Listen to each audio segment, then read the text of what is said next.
হঠাৎ দেখা বিশ্বকবি রবীন্দ্রনাথ ঠাকুর।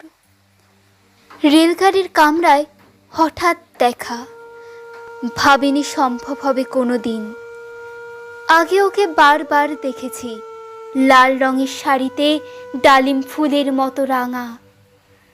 আজ পরেছে কালো রেশমের কাপড়, আঁচল তুলেছে মাথায়, দোলন চাপার মতো চিকন গৌর মুখখানি ঘিরে। মনে হলো কালো রঙের একটা গভীর কালো দূরত্ব ঘনিয়ে নিয়েছে নিজের চারদিকে, যে দূরত্ব সর্ষে ক্ষেতের শেষ সীমানায়, শালবনের নীলাঞ্জনে। থমকে গেল আমার সমস্ত মনটা। চেনা লোককে দেখলেন অচেনার গাম্ভীর্যে।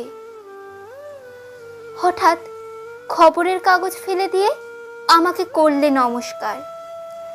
সমাজবিধির পথ গেল খুলে, আলাপ করলেন শুরু। কেমন আছো, কেমন চলছে সংসার, ইত্যাদি। সে রইল জানলার বাইরের দিকে চেয়ে, যেন কাছের দিনের ছোঁয়াচ পার হওয়া চাহনিতে। দিলে অত্যন্ত ছোট দু একটা জবাব, কোনোটা বা দিলেই না।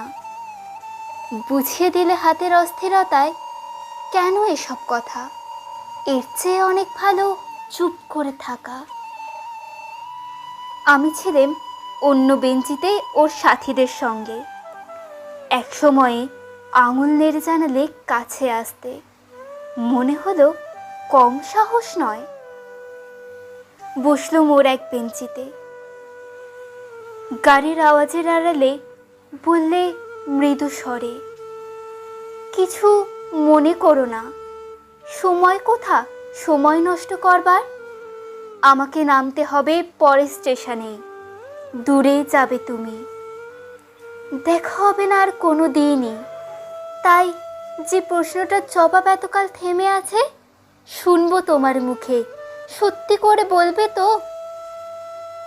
আমি বললাম, বলবো। বাইরে আকাশের দিকে তাকিয়ে শুধলো, আমাদের গেছে যেদিন একেবারেই কি গেছে, কিছুই কি নেই বাকি। একটুকু রইলেন চুপ করে, তারপর বললেন, রাতের সব তারাই আছে দিনের আলোর গভীরে। খটকা লাগলো, কি জানি বানিয়ে বললেন নাকি। ও বললে, থাক এখন যাও ওদিকে। সবাই নেমে গেল পরের স্টেশনে, আমি চললেম একা।